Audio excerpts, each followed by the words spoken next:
Okay, good evening, ladies and gentlemen. We're just about at 8:30 here. We're going to go ahead and call the meeting to order. Welcome to the Conscious Contact Speaker Group of Alcoholics Anonymous. My name is Brian, and I'm an alcoholic. Welcome home, everybody. This is a one-hour speaker meeting that meets every Saturday at St. Paul's Lutheran Church. That's 301 North Main Street in Doylestown, PA. The food and the fellowship for this group starts at 8 o'clock every week, and the speaker comes on at 8:30. We have a business meeting for this group. It meets every Saturday right here, 7 o'clock to 7:30. Feel free to come early and join us. The purpose of this group is to provide a consistent message of hope and recovery through God reliance and service to others through the practice and teachings of the 12 steps.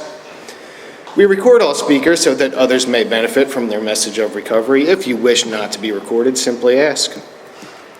This is an open meeting of Alcoholics Anonymous. The group would like to welcome everyone, especially newcomers. So if there's anybody here at this meeting for the first time or maybe visiting from out of town that would like to introduce themselves on a first name basis so we can welcome you. Yeah. I'm Joey. I'm from Manitowoc County, Maryland. Joe. Welcome. Yeah. Hey, I'm Alan. I'm an alcoholic. Yeah. Welcome. Yeah. I'm an alcoholic. Yeah. Welcome. Yeah. I'm Susan. I'm an alcoholic. Susan. Welcome. Well, welcome to everybody. We get everybody? Okay, good.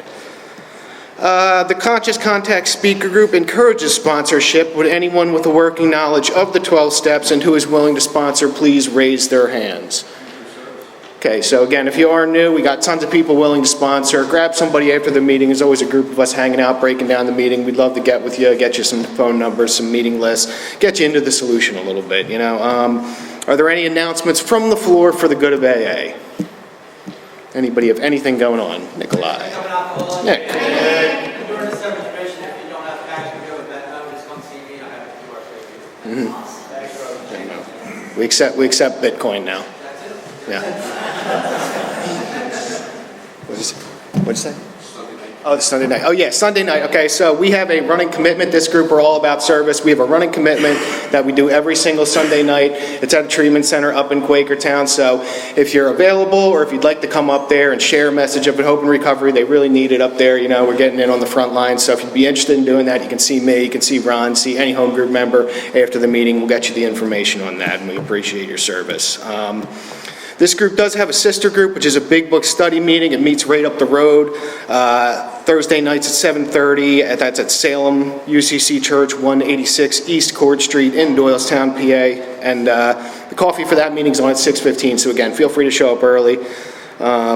We have meeting lists and big books on easy terms. Please see me or any home group member after the meeting. If you cannot afford a big book, the Conscious Contact Speaker Group will give you one at no charge. Anyone willing to make donations for the purchase of big books and CDs to help those who cannot afford them can put their donations in that jar on the back table marked big book and CD donations. All CDs are available free of charge. Please subscribe to our YouTube channel, the Conscious Contact Speaker Group of Doylestown. We post all our speakers from this meeting on there. We post speakers from a meeting we have on Mondays at 6 p.m. In the room right next to here. It's a speaker step discussion meeting. This group also has a Facebook group. We post the flyers for our upcoming speakers, any events, anniversary celebrations we might have going on, as well as many other groups in the area will post happenings they have. So I always say it's a good resource to have if you want to stay tied in with just happenings in AA throughout the area. And with that, I believe Paul's going to come up here. He's going to read our Just for Today prayer of recovery.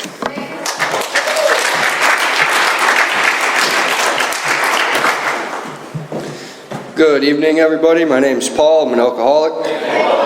Welcome home. This is the Just for Today prayer of recovery. Just for today, I will be agreeable. I will look as well as I can, dress becomingly, talk low, act courteously, criticize not one bit, not find fault with anything, and not try to improve or regulate anybody except myself. And I believe we have Dave coming up to read the AA preamble.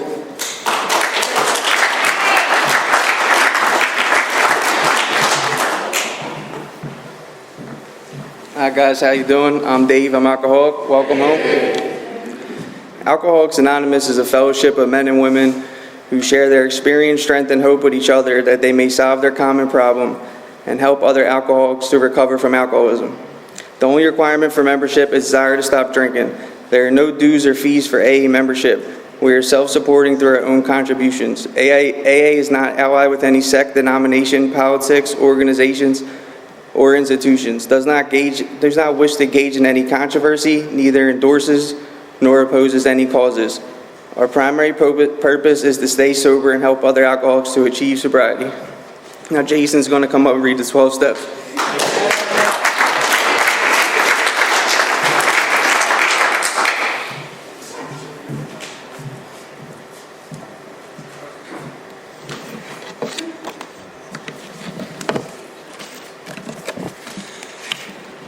Good evening, Jason, alcoholic.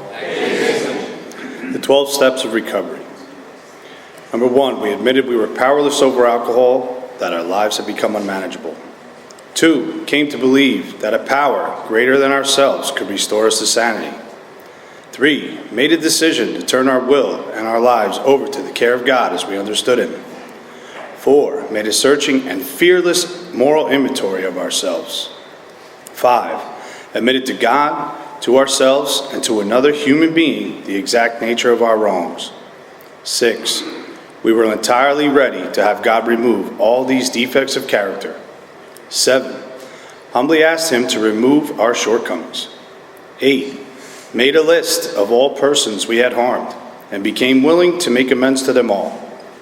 9, made direct amends to such people wherever possible, except when to do so would injure them or others. 10, continued to take personal inventory, and when we were wrong, promptly admitted it. 11, sought through prayer and meditation to improve our conscious contact with God as we understood Him, praying only for the knowledge of His will for us and the power to carry that out. 12, having had a spiritual awakening as a result of these steps, we tried to carry this message to alcoholics and to practice these principles in all our affairs. We're going to bring Brian back up.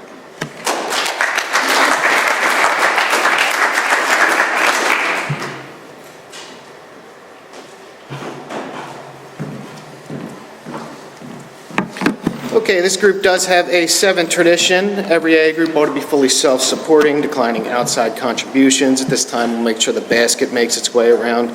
Again, there's no dues or fees for AA membership, but we do have expenses, and your contributions do help us to cover the cost of food, rent, big books, events, workshops, so it is greatly appreciated.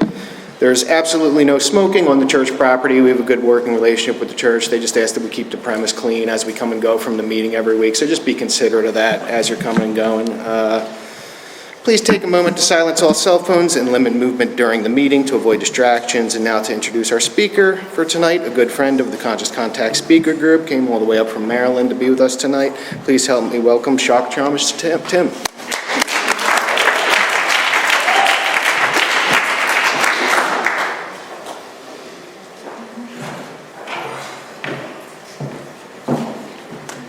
Good evening, everybody. Alcoholic named Tim. My sobriety date is 12/25/22. I have a sponsor. He is definitely acutely aware he is my sponsor. I have a home group, Bowie Speakers. We meet on Friday night in Bowie, Maryland. It's an hour-long speaker similar to this. And it's a place that I found home, you know. It's a group that saved my life. I love that home group more than any other meeting I've ever been to anywhere, and I've been to quite a few in quite a few different states. Have worked the 12 steps, have had the honor and privilege of taking a couple of other men through the 12 steps, and you know, I've held a service position at my home group since I got there. I'll start from the beginning. I grew up in that same town, Bowie, Maryland. Started getting in trouble pretty much when I was old enough to leave the house by myself.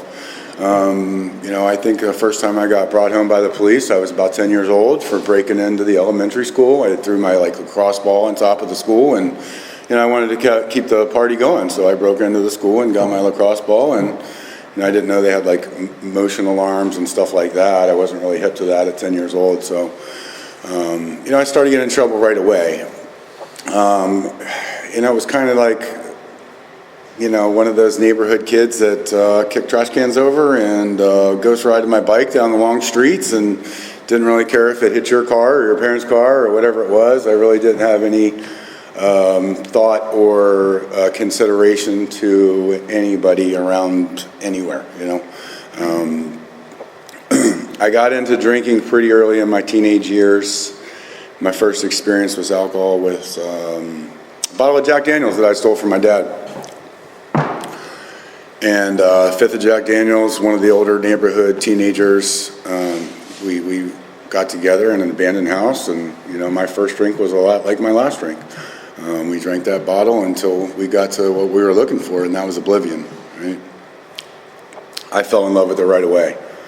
When I had that awkward feeling of like always wanting, I think I was just really like the troublemaking and stuff as a kid. I was just really addicted to the excitement and just to doing something bad or wrong, or I just found it so exciting, and it got me out of this feeling that I always have of like being awkward or being different than, and I wanted to like fit in with like the neighborhood older kids, so I would kind of act out, so I felt a part of, right? And all that changed when I had my first drink. I no longer cared like trying to fit in with you guys and the older crowd, and I no longer was worried about you accepting me and fitting in your older guy gang or whatever it was. As soon as I took that first drink, that sense of ease and comfort that I got right away was a spiritual experience I fell in love with. And my first experience with Jack Daniel's straight with no chasers, it was it's an awful experience at the very first. But that feeling that I got, I was willing to endure that like nasty taste, and I was willing to power through that. Of course, I had the same results you would expect, and got sick everywhere, and went to a friend's house and broke up a bunch of his furniture from falling over the place, and woke up somehow in my girlfriend's basement. She had snuck me in there for her parents, and it was my first time drinking, and my first experience blacking out. And that's kind of how my drinking went. Even in high school, I was involved with organized sports. I was on the football team, the wrestling team, and, hung out with the jocks. But I didn't really feel like I really fit in with the jocks. Those guys are always like, let's go out and, have 100 beers on Friday. I'm like, what a waste of time. I would show up with like a fifth of tequila or something. Like I drink like I've got a job to do, who wants to like drink 100 beers and pee all night and, have a drinking contest? Like I drink with a purpose, and that purpose is to feel the effects of alcohol. And when I drink, it's very entertaining for people because you never know what you're going to get when I take that drink. I don't ever know when I'm going to stop, and I don't ever know who I'm going to turn into, but I can guarantee it's going to be a show every time. And people like me around for that specific fact. It doesn't, I was going to do something like incredibly inappropriate or stupid or run my mouth or start a fight or something was going to happen, you can guarantee it. That's kind of how it went for me. I thought, that drinking and that partying got to be an excess in high school, and I found it more appealing to skip school and drink rather than to go to class. So that time when I did not make grades to make that wrestling team, to make that football team, I'm like, this is a big waste of time. That's what I was here to do. So I dropped out of school in 10th grade. My father owned a family-owned printing company, small printing company, so I worked for him. And that's where I stayed until I got to the point where, the production manager was getting ready to retire, and it was natural for the boss's son to step up into that position. But, in the 6 years that I worked there, I got fired 5 times in those 6 years, for not showing up or showing up late. And I was very entitled. I was the type of person that would show up at lunchtime and then take lunch. Never mind that I'm 5 hours late. I felt really entitled, and I'm the boss's son, and nothing can touch me, and nobody can fire me. I would get fired. And then I'd be on suspension for about 5 days, and the day that I'm supposed to come back from suspension, like I'd go out drinking the night before and I'd show up late. And just in disbelief, you know, I mean, like, wanted to make my dad proud of me, but, you know, my drinking just, you know, I would just start and just go out for a couple of drinks with my buddies, and it would just turn into something completely different. Blacking out was a big part of my story. You know, it came time to get that promotion, and my dad was just basically like, you know, there is no way that I can put you in this position. You know, you still act like a child, you know, and I'm 23 years old.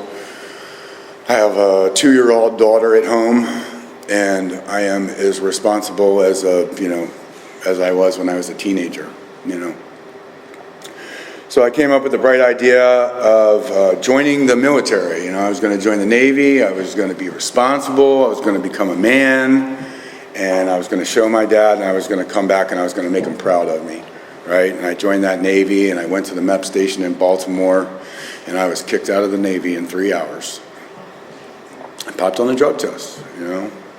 Like, I don't remember doing drugs. I mean, I know there was a big going away party, but you know, it must have got out of hand, you know? And like, the guy called me in the bathroom, he was like, I've never even seen this test do this. Like, you need to see this. And I'm like, I don't know how that got in there. I don't remember doing none of that. You know, and I had this you know, this family business of like a 30 employees, so we were all very tight, you know, and there was like a big going away party for me, you know, and then I had to go back there the next day and tell everybody I got kicked out of the Navy in 3 hours.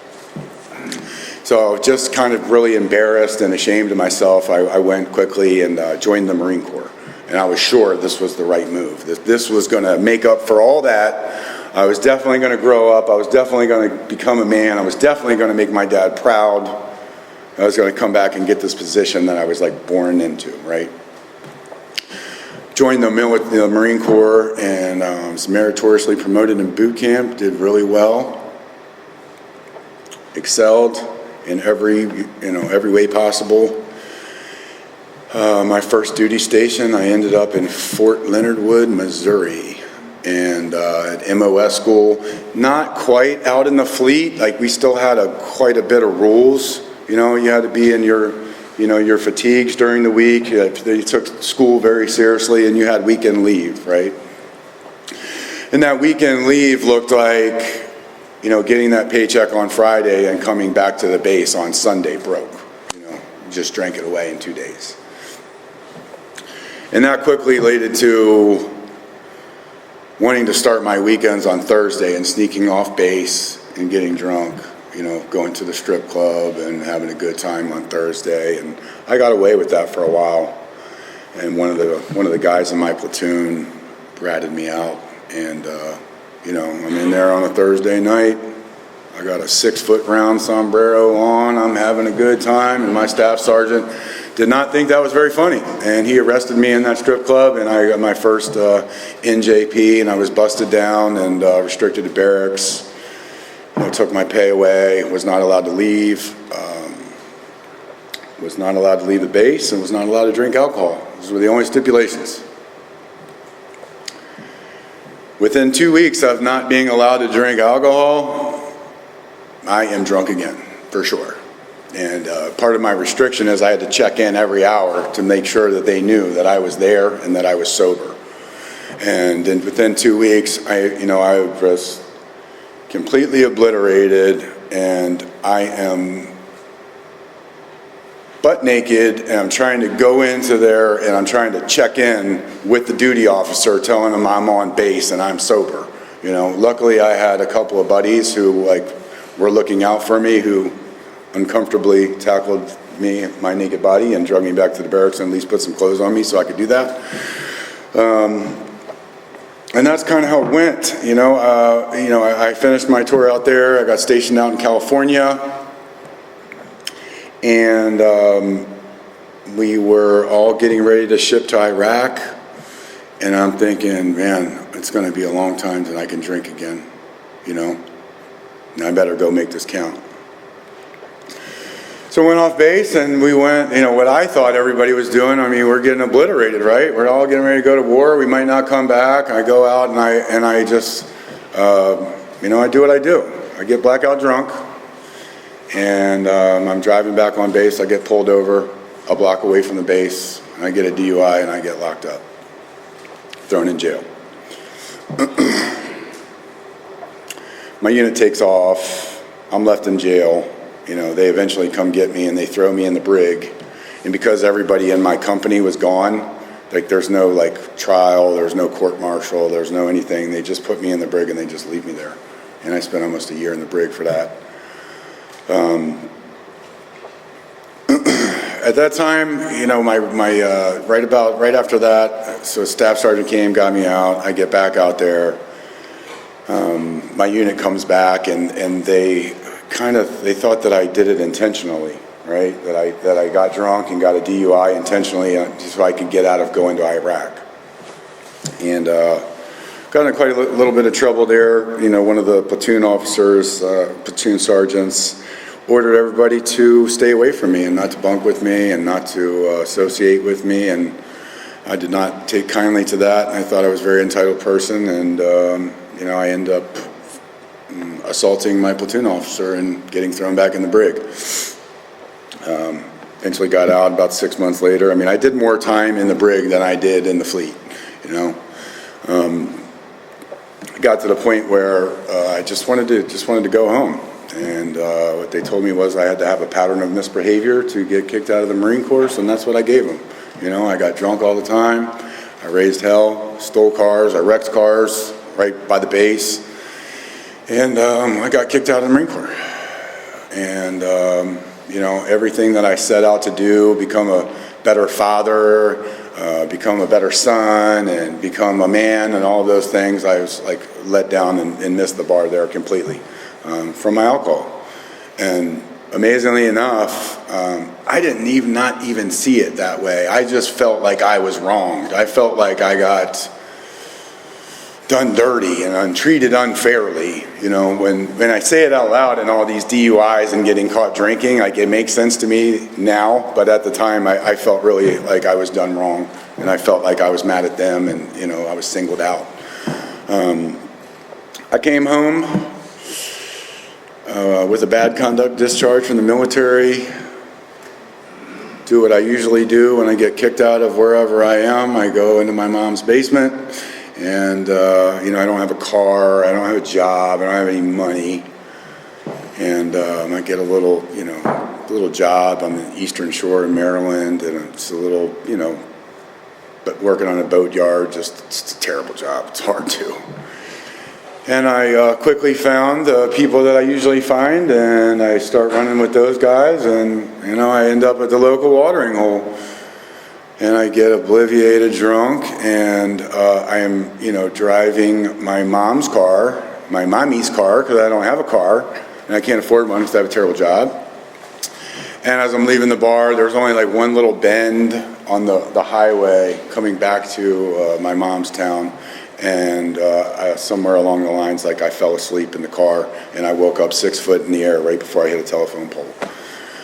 And, my first thought is run, so I hitchhiked back to the bar, and not any consideration for, somebody's going to see this car, and the police are going to come and they're going to be looking for me, and I didn't want to deal with all that. I didn't want to ruin my buzz or anything, so I hitchhiked back to the bar, and I went back and got more drunk than I was. After the 100 and some missed calls from my mother, I finally answered the next day. I'm sure the state police, and they had helicopters out there looking for me, and dogs and everything, and my mother being my mother, she just wanted to know that I was okay. But I found it more appealing to go back to the bar and finish the night out. And I forgot all about I wrecked her car, she's mad at me, the police, state police are calling, wanting me to pay for this freaking pole, and I'm like, not trying to do that, I'm not going in there, I'm not doing that, I'm not facing this, But I just moved in with my dad. I moved in my dad's basement across the bridge. And never mind that I wrecked my mom, who's taking care of my 2 younger brothers. She's a single mom with 2 kids, and I wrecked her only car and then just left her. moved into my dad's, got a job on the Western Shore in Bowie, Maryland, and working for a landscaping company or something of that nature, and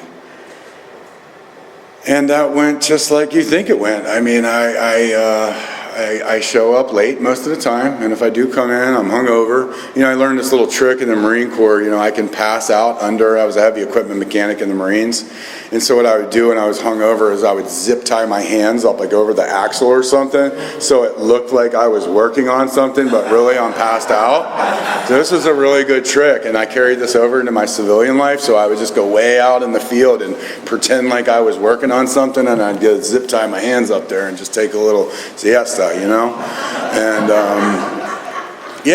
and I got away with that for quite some time. And on Saturdays, I was the only mechanic on duty, and guys would come in. They need like emergency repairs to get back out there, and I'm locked myself in the bathroom, and I'm passed out in the bathroom, right? And that went on for almost a year. And I would get off work at 5 o'clock.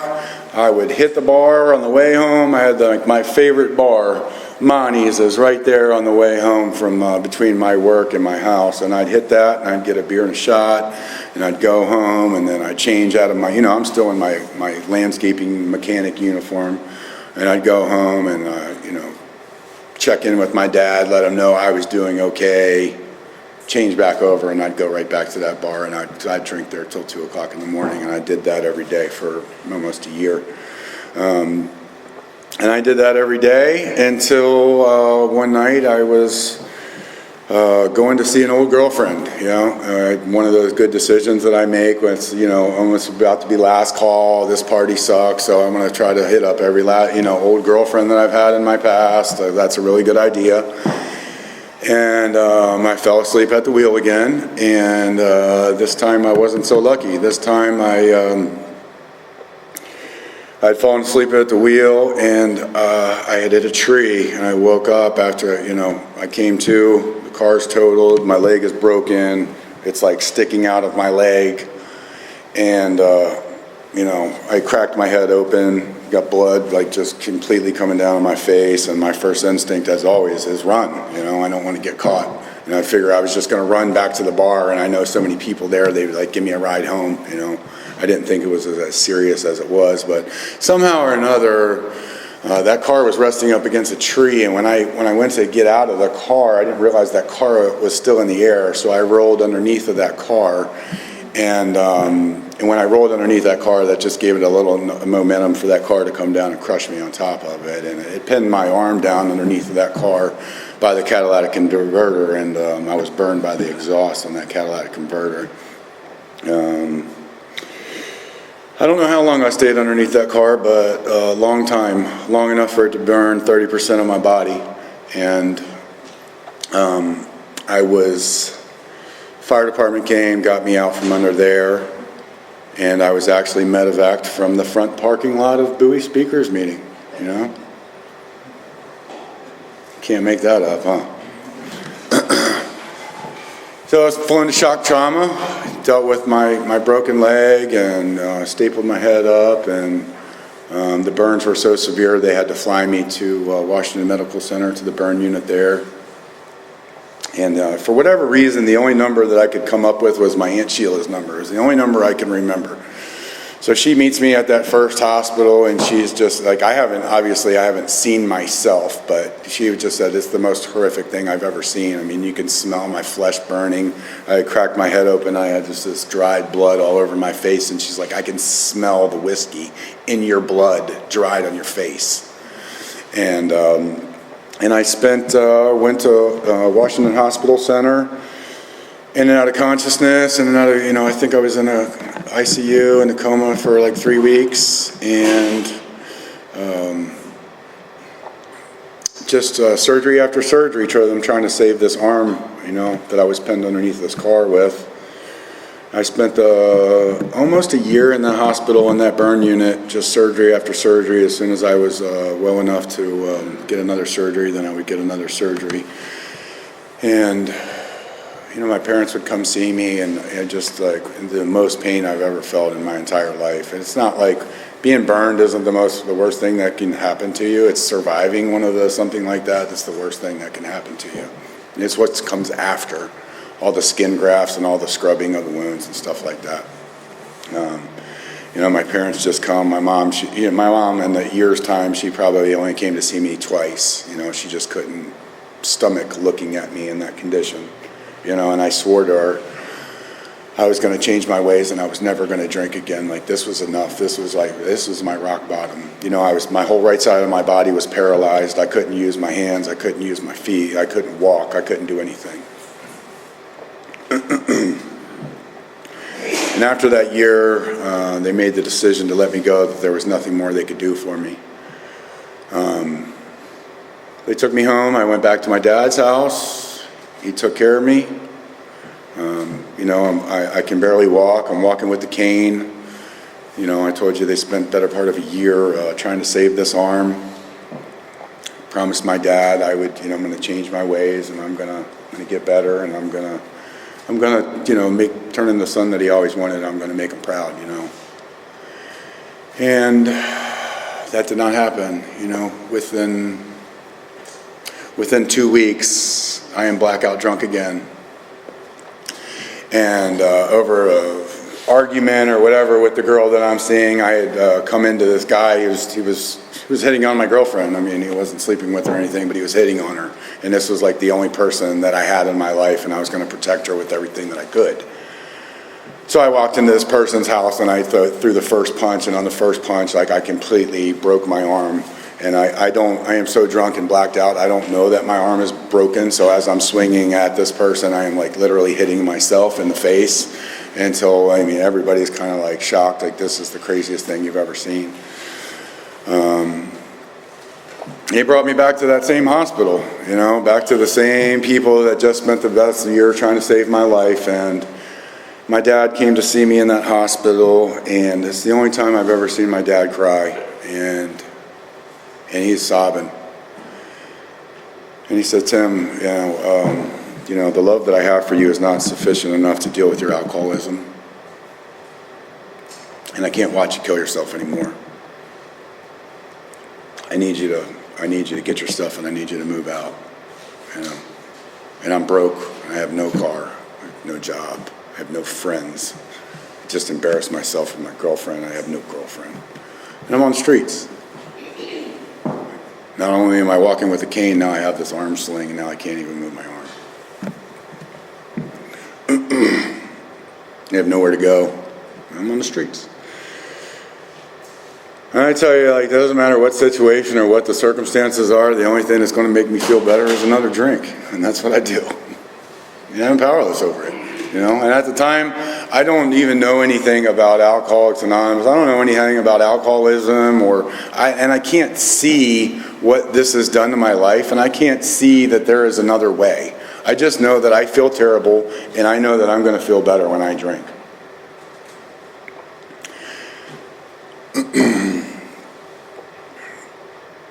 I don't know how long I spent. At this time, you can imagine with all of the stuff that's going on, I have another monkey on my back that is like painkillers and opiates and things of that nature. So now I have this alcoholism, and now I have this opiate addiction as well. And the amount of pain that I'm in, I need a lot, and I need a lot of both, and I need them on a daily basis. So without a job or without a car, you can imagine the type of things that I had to do to get what I needed. It's a lot of things I'm not proud of, and I did what I had to do. If I knew you, we were friends of any type in my life, I contacted you and I befriended you, and I got whatever I could from you, and that's just what I had to do.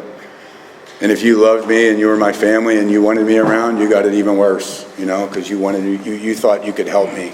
So you'd have me come back and just stay on the couch, just get cleaned up a little bit, and we'll get you into rehab or something of that nature. And, when you were sleeping, I would just take whatever I could to get whatever money I could, and I'd roll out. And I did that to every member of my family and all their friends, and now I really have nothing and no one. I did that for several years. I can't give you a time frame of what that looked like, but I spent most of the time blacked out, and I spent most of the time nodded out. And that went on until I was arrested in sometime in 2022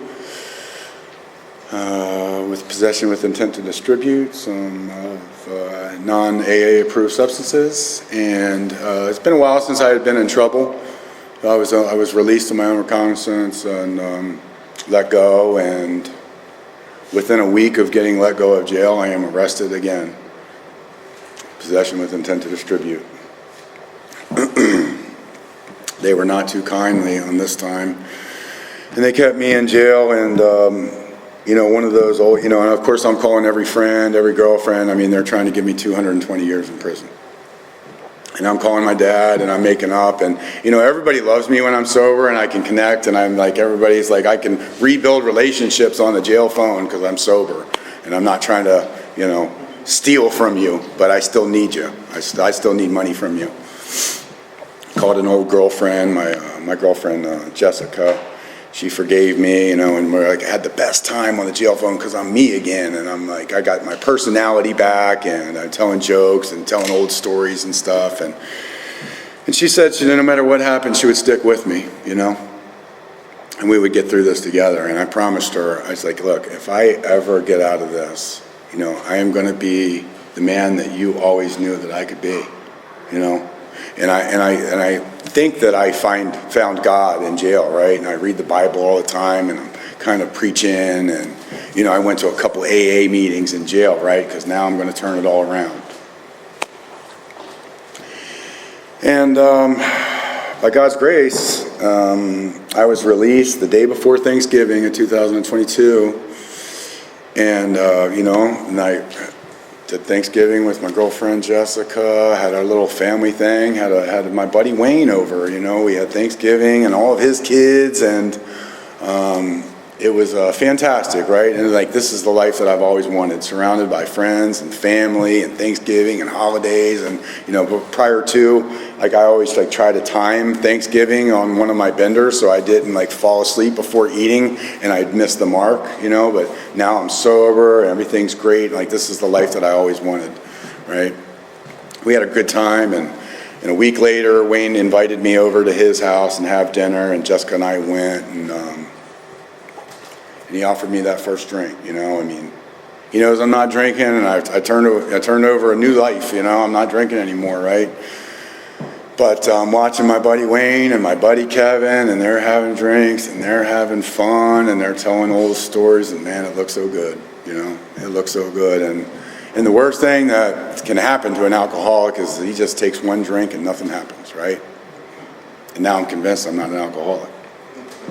I've had one drink, I went home, nothing happened, look at me. Next weekend comes, Wayne asked me if I want to come over to his house. Of course I want to come over to his house, he's got alcohol. Girlfriend Jessica says, if you go over there and you drink, we are done. I stuck with you while you were looking at 200 years in prison, and you go over there, I know you're going over there to drink, you're not going over there to hang out. You're going over there to hang out with your drinking buddy. No. It would be rude for me not to go. He invited us to dinner. This would be rude. Can't do that. He's my friend. I said, I'm not going. And if you go, get your stuff and move out. You're done. Drop me off at my mom's house. So I'm going. And I went there that night, and I drank like I wanted to. See, although that I had that first drink that weekend before, if I'm controlling my drinking, I'm not enjoying it. If I'm enjoying my drinking, we're not controlling it.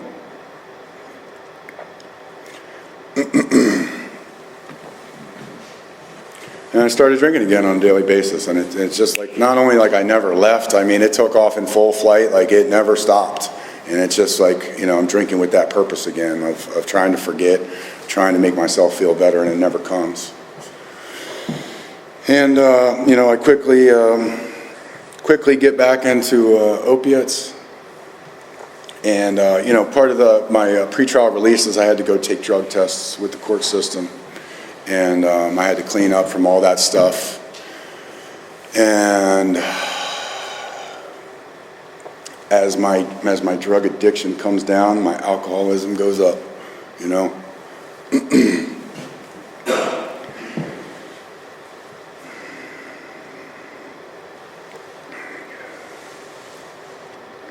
I had failed every drug test that they gave me on pretrial release, and it came down to the last one, and I know that I'm dirty, right? And I had a bright idea. I was going to check myself into rehab and avoid this last drug test, and I was going to have the rehab call them and cover for me and everything. And I went to rehab, had them call, and right after that phone call, I'm like, "Give me my stuff. I want to leave," because I'm sure I'm good. I'm sure I got a couple more days out there drinking, And I went AWOL, left the rehab, and started drinking the way I wanted to drink, They're trying to get me to come in and do that drug test, and I know I was dirty, and there's no way I was going to go in there and just sit in jail till my trial came up. And finally they realized I was not going to come in, so they gave me a quick trial. I had to come in there, and I had to plea bargain out, and I signed a deal for 30 years. And it happened very quickly. I had to sign that deal for 30 years. That was the best deal that I could get for the record that I had. And right at the last second, instead of going to prison, they put me in drug court. And I don't know anything about drug court. They said, you know what, we're not gonna send you to prison. We're gonna get you some help. I did not know what that looked like. I had been to rehab a bunch of times, and it did not work for me. And if it did, I didn't stay sober very long. So I went to a long-term rehab in Southern Maryland, and at this point, my life kind of depends on me staying at this rehab. So I stayed. And being 60 days sober I don't think I've had 60 days sober since boot camp, And as I'm staying sober through the 60 days, man, my emotions are all over the place. I'm angry, like furious at times. I'm emotionally crying hysterically at times. We're talking about all kinds of things. I have all these feelings that start coming out, and it's crazy. I'm convinced I'm a psychopath, right? I just never experienced this type of emotion. My dreams are completely crazy. I can't remember the last time I had a dream, but I'm dreaming about all kinds of crazy stuff in this rehab. And I get out of rehab, and I get back into I get into a halfway house, and I stay sober. And one of the couple things that I remember them telling me, like on the way out the door, was get a home group, get a sponsor, get a service position. So that's what I did, and I set out and I started going to meetings. And I went to meetings, and I stayed sober about 3 months, and I just can't relate to Alcoholics Anonymous. Everybody looks happy, and people were wearing like suits and stuff, and I'm like, these aren't my people. This isn't going to work for me. People are very welcoming, and they want to shake my hand. Some people want to give me hugs. I'm just like standing there like, you ever hug somebody that doesn't want a hug, and you just go, oh, what is that? I go to a meeting every day. I did what I was supposed to do, what they told me to do, and I want to quit. And I'm just like, man, I'm miserable. I am freaking miserable. This is the worst thing that's ever happened to me. And I'm like, if this is what sober is like, I don't want it. I'd rather be in prison. And I went to Bowie Speakers on a Friday night, and I heard this guy, Dave N., speak. And it's the first time in my life I've ever heard somebody tell my story that I've never met before, And it's the only time I've ever connected with any human in this world that I felt like I related to. And it was just enough to where I considered like maybe this program is for me. Maybe somebody in here is like me, and that one person. And I was sure I was going to ask that guy to be my sponsor, but I didn't have the courage to do it. I was just one of those that show up 2 minutes before the meeting started, and as soon as it was over, I was out. But in my head, I was going to ask that guy one day to be my sponsor, right? But I just can't even make eye contact with people. I can't look people in the eye. I haven't talked to anybody yet. I've been in this program for 3 months. I can't say I was in the program. I was coming to the meetings for about 3 months, right? But it was enough for me to come back that next week, and I came back the next week, and I met somebody. And this guy's like, he had all these pizzas for the meeting, and I'm standing outside smoking my cigarette, and he comes up, and I must have that new guy look on my face, and he's like, "Hey, what's your name?" I'm like, "It's Tim. You're new here, aren't you?" No, I'm not new. I've been here, I've only been there once, I don't know, I'm not new. Yeah, like, oh, okay. Oh, wait, and he starts that chatting me up, he starts getting a little da-da-da-da-da-da. And I'm like, "Hey, man, don't you got to take these pizzas into the meeting, He's like, "All those guys are comfortable with cold pizza. They're no stranger to it, And he's just chatting me up. He's keeping me busy, And this guy comes walking out the sidewalk. If you ever met my sponsor, he's got this, very distinctive walk to him, And he calls over to Mark. He's like, "Hey, Mark, new guy. Come with me. Let me talk to you." He pulls me up on the stage and he talks to me, and he just starts. He just knew more about me than I knew about myself. It's just like this lost feeling that I've always had, that I was by myself, and that I just had this hole in the soul that I've never know how to articulate that. How do you articulate to someone? I didn't have the vocabulary. I didn't have to describe how I've felt my whole life, and he knew how I felt the whole life. And he told me some things about him and his alcoholism and his drinking, and it made me open up to about my drinking and my alcoholism. And regardless of everything I've told you in this story, at this point, I'm still not sure I'm an alcoholic. Right? I said, I'm willing to admit my life is unmanageable, that's for sure, but I'm not sure if I'm an alcoholic. Why don't you go out and do some controlled drinking? And I'm like, well, sometimes not every time, but sometimes I black out and I don't have any control over when I stop drinking. I don't know where I'm going to end up, and I can't afford that anymore. I said, so you are an alcoholic? Maybe. So when I met him, he's like, "Listen, I can help you if you're willing to do whatever it takes to get sober." And at the time, I just told him yes, because I really wanted him to stop talking to me, and I wanted him to leave me alone, right? And I was like, he had me cornered. I was like a rat cornered, and I just wanted to get out of there. But he was asking me things about my drinking and where I'm from and where I'm staying and all these things. And he gave me these 6 things to do. He said, "Tim, I guarantee you, if you do these 6 things on a daily basis, you'll never drink again." I said, "Man, that's a bold statement." I said, "I'm listening, though." So he wrote it down on a piece of paper so I wouldn't forget. First thing he wanted me to do is he wanted me to pray every morning. As soon as I wake up, he wanted me to pray for guidance. God's will, guides for the day to stay sober. If I made it through the day, he wanted me to thank God at nighttime for another day sober. Right?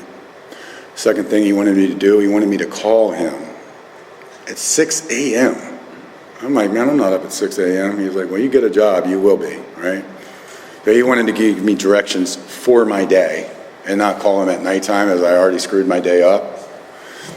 So what else he got? So he wanted me to call 2 other people from this program on a daily basis. Okay, I can do that. Next thing he wanted me to go, he wanted me to go to a meeting in person, not on Zoom, in person. He wanted me to meet 2 people there and get their number. Okay. He wanted me to read 2 pages of the big book and get to page 164 and rinse and repeat. He also wanted me to do step work every day. I said, "I've never done step work," and he said, "I will show you."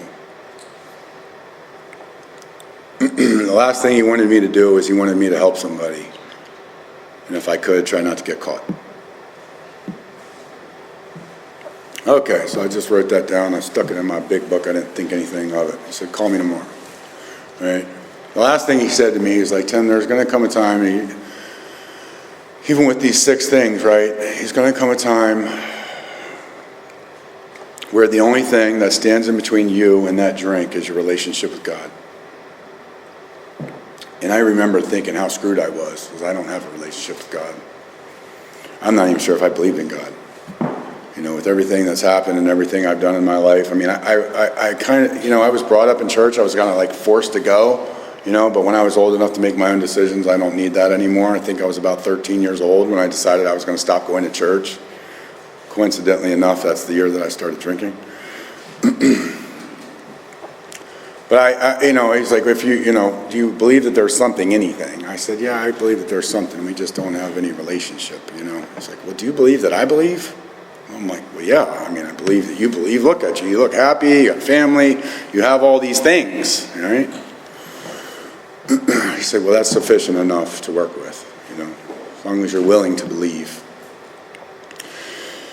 So that's when we started on this journey, and we met once a week, and we read this book, and he took me through this book, and, I did what I was told to do. I did what I was raised to do. I showed up, suited up and showed up when asked. There was a bunch of times where he told me to be at his house at 4 o'clock in the afternoon, and let me tell you something my sponsor tells you, to be at the house at 4 o'clock. He is in the car, on the road, waiting to go at 4 o'clock. Not 4:01, not 4:02. He is leaving at 4 o'clock. And, he taught me some responsibility and some accountability. And taught me how to go to things and be on time and be a person of my word. And I tell you, when I started working these steps, I'm still pretty doubtful of all these things. And I think in the back of my mind, I'm just doing all of these things to appease the court system, because these are my obligations, right? And as soon as I was done with all these obligations, I was going to go back to drinking the way I've always done. It's what I've always done. But I started working these steps. So I told you I was about 3 months sober when I met my sponsor. And I always thought that alcohol was my problem. Alcohol and drugs were my problem. But I've been 3 months without drugs and alcohol, and my life is miserable than it ever has been, I didn't realize at the time, but described to me as I'm suffering from untreated alcoholism. And, he said, I suggest you work these steps like your life depends on it, because it does. And we met once a week, and we read that book, and we went through the steps, and, meanwhile, that girl, Jessica, that had stood with me, and that I had betrayed and cheated on every chance I got, and left her for drinking, and now she's proud of me. I've been sober for 3 months. I'm doing the right thing. I got a sponsor, and she can tell, and I'm the man that she always knew that I could be, right? And everything's great. Life is good. I started on my 4th step, and 2 days after I started on my 4th step, Jessica relapsed, and she passed away.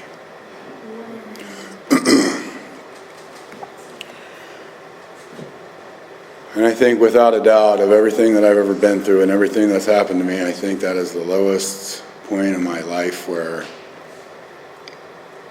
I could not see myself going on living sober, and I know that drinking is not going to solve my problem.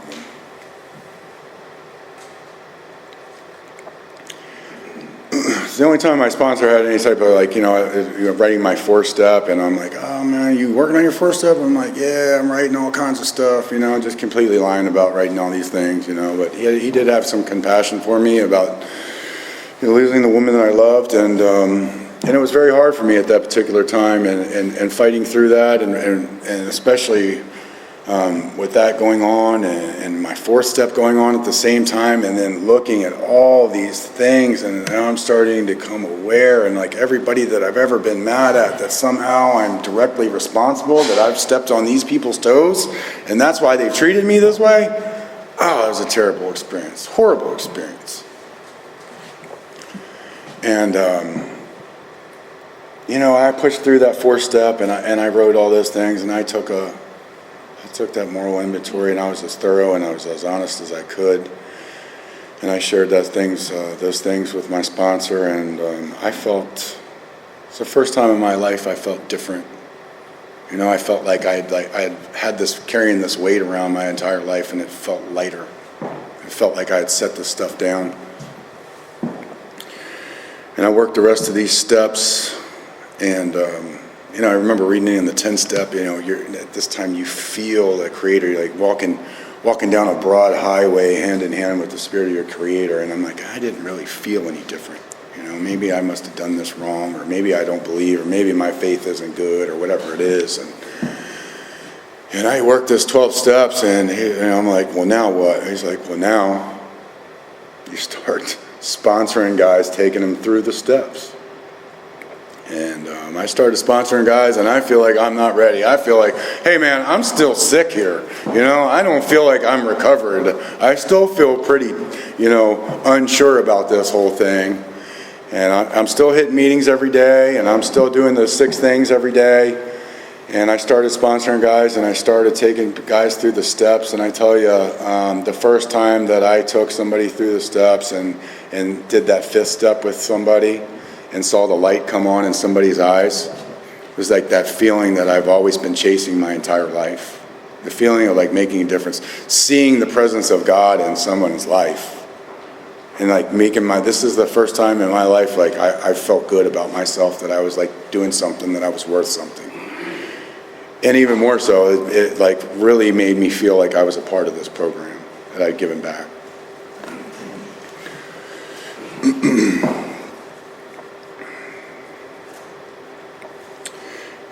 Some of the guys have stayed sober and some of them haven't, but I have 100% success rate of staying sober myself.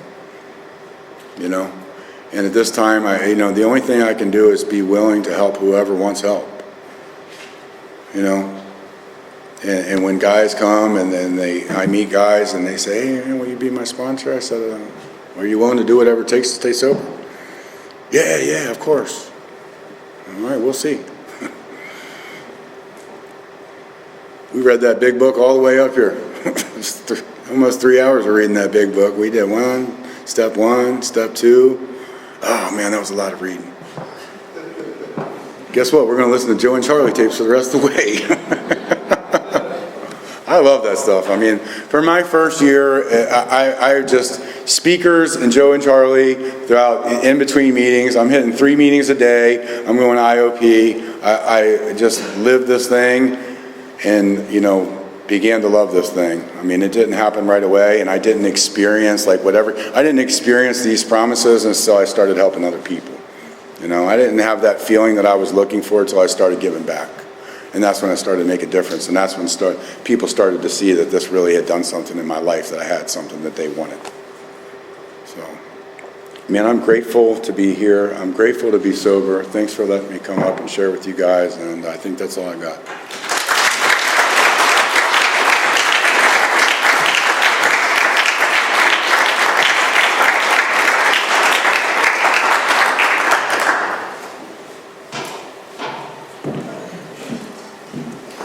Okay, good evening, everybody. Again, my name's Brian. I'm an alcoholic. First and foremost, I want to thank Tim for coming out to our group here tonight, delivering just an incredible message of hope and recovery. A couple quick announcements, and we'll wrap up the meeting. As I said, the food and the fellowship for this group always starts at 8 o'clock, so feel free to get here early. Join us, enjoy the refreshments we put out. If you want to get involved with this group, get into service. We could always use people setting up the meeting, greeting, whatever you want to do. If you want to get involved, help us out with some service after the meeting. You could always use help putting the chairs away. It is customary for us to thank our speakers as they come here on their own time and expense. So typically we form a line in the front here and we thank our speakers personally. Thanks to everybody for helping out with the meeting tonight, our greeters, our readers, and let's thank our speaker. Tim, one more time.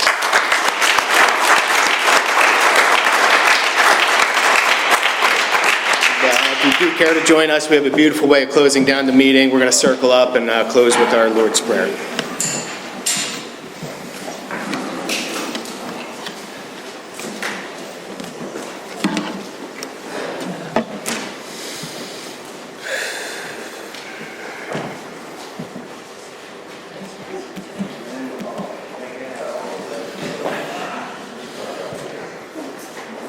And if you do care to join us, we will close down the meeting, as always, with a brief moment of silence for the still sick and suffering alcoholic inside and outside of these rooms, followed by our Lord's Prayer.